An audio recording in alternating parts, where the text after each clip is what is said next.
Bom dia a todos. É uma honra estar diante de todos e poder apresentar.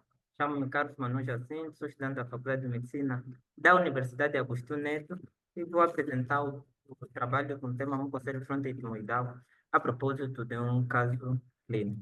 Pronto, esse é o nosso sumário pelo qual nós vamos ser guiados. A título introdutório, é importante dizer que o o nosso organismo, especificamente na região da face, é constituído por cavidades pneumônicas que nós chamamos de seios ou cilos. Elas são revestidas por uma célula chamada célula da mucosa, que tem como função produzir muco. Esse muco funciona de forma fisiológica, que é para que é permitindo com que haja limpeza e também permite com que haja proteção da via aérea e retirada de partículas. Quando acontece uma obstrução a nível do fluxo ou da saída, há retenção de muco no seio. A esse processo torna-se patológico e nós chamamos de mucocele.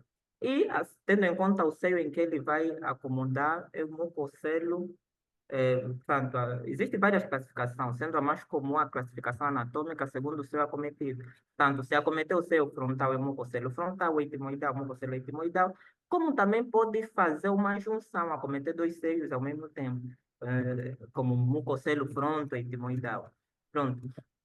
Na verdade, os estudos sobre o mucocelo começaram desde 1818, mas só em 1901 é que houve a primeira descrição histológica. É importante dizer que o mucocelo e os seus paranasais são condições raras, afetando aí em volta de 5 a 35% de todas as lesões expansivas da face, fazendo então diagnóstico diferencial com doenças sinusais, como a sinusite crônica com pseudomucocelo, lesões tumorais neoplásicas e doenças orbitárias, como a celulite orbitária e o hematoma orbitário. Mas o que é que nos fará pensar exatamente que um paciente pode ter um mucocelo dos seus paranasais? Pronto, nós dividimos, acho que é universal, a história clínica, dividimos a história clínica em exames complementares. A nível da história clínica, um paciente que na anamnese pode apresentar, pode referir dor à pressão facial, pode referir uma cefalia crônica, edema, um abalamento do seio acometido, ele também, em condições mais agravantes, pode ter uma proptose, um deslocamento do globo ocular, pode até referir diplopia, que está a ver de duas coisas, pode haver diminuição da acuidade visual, mas do ponto de vista do exame físico, só pela inspeção nós podemos notar um abaulamento a nível da fronte, a palpação, paciente que nota sensibilidade aumentada, e o teste de mobilidade ocular, dificuldade para mover o globo ocular. Na avaliação neurológica, eles podem, em condições iniciais, apresentar simplesmente uma cefalia intensa, ou em condições mais graves, chegar até fazer sinais de hipertensão craniana. O diagnóstico imagiológico, já que analisamos a história clínica, agora nos exames tem um diagnóstico imagiológico que é o padrão ouro, que é a tomografia computadorizada dos seios. Ela permite com que haja diferenciação, como nós vimos aqui na imagem, não sei se conseguem ver, ela mostra exatamente até que nível esse conteúdo mucoso chegou e qual dos seios é que preencheu. Mas, eventualmente, a ressonância magnética também tem ganhado bastante destaque nos últimos tempos por permitir fazer aquela diferenciação entre as lesões quísticas das tumorais. Eventualmente, outros exames complementares, como o hemograma, vai tomar leucocitose e a proteína C reativa e o VHS também podem estar aumentados. Agora, como é que nós vamos tratar isso? Pronto. A literatura diz que os tratamentos é cirúrgico padrão ouro. Que pode ser uma cirurgia endoscópica nasofaringal, que é um procedimento minimamente invasivo, onde se usa um endoscópio que entra pelo nariz. Ele serve para resolver lesões ou mucocelos menos extensos.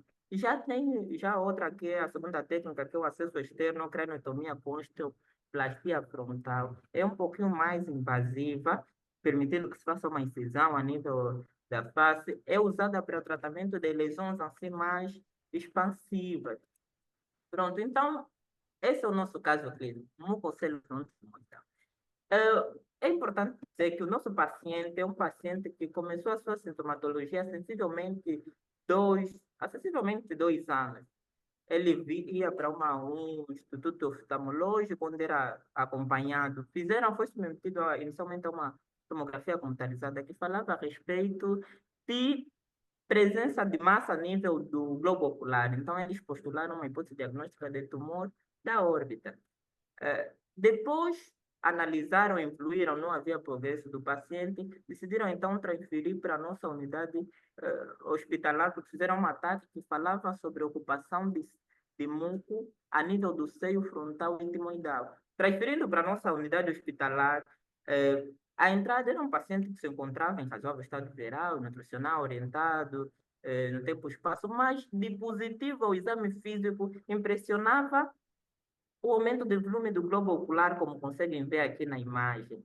É, e para além disso, a pele escura, com esse edema palpebral, a palpação, sensibilidade dolorosa na região. E o teste de mobilidade ocular não conseguia fazer a movimentação do globo ocular esquerdo. Então, fizemos a avaliação neurológica.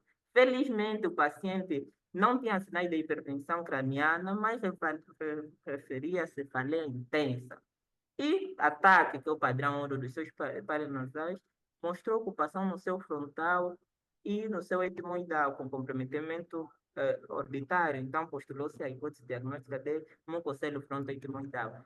Como vimos que o tratamento de mucocélio frontoetimoidal é um tratamento cirúrgico, então nós começamos a fazer todos os pressupostos legais para o ato intraoperatório.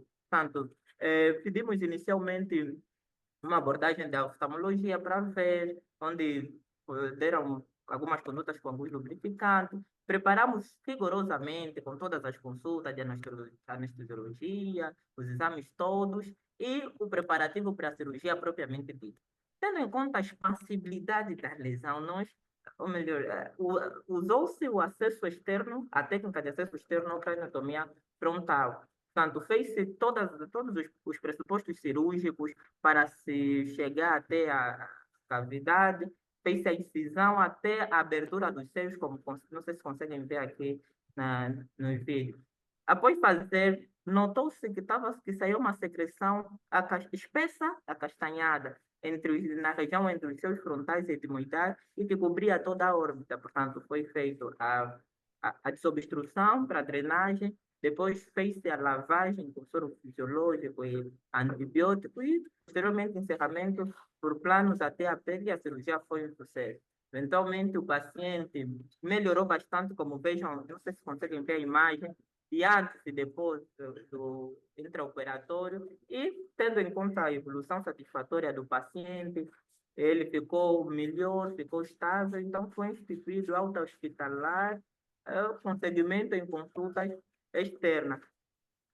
A título de conclusão, é importante dizer que o mucocélio dos seus paranasais, especificamente o protoetimoidal, são condições raríssimas e que o diagnóstico precoce ajuda para que o tratamento seja feito da melhor eficácia e o prognóstico é bom.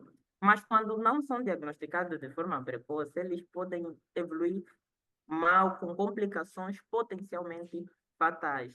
E nós aprendemos na academia que a satisfação de ajudar a salvar ou a ajudar a aliviar o paciente é o início de um sacerdote. E como falamos na Faculdade de Medicina da Universidade de Agostinho Neto, medicina é um sacerdócio. Essa é a nossa referência bibliográfica. É uma honra estar diante de todos, poder apresentar esse caso clínico que foi abordado agora na nossa unidade hospitalar e mostrar que nós temos muita vontade de poder ajudar a desenvolver a ciência médica a nosso nível e ao nível global. Muito obrigado, Benhaja, e estamos juntos.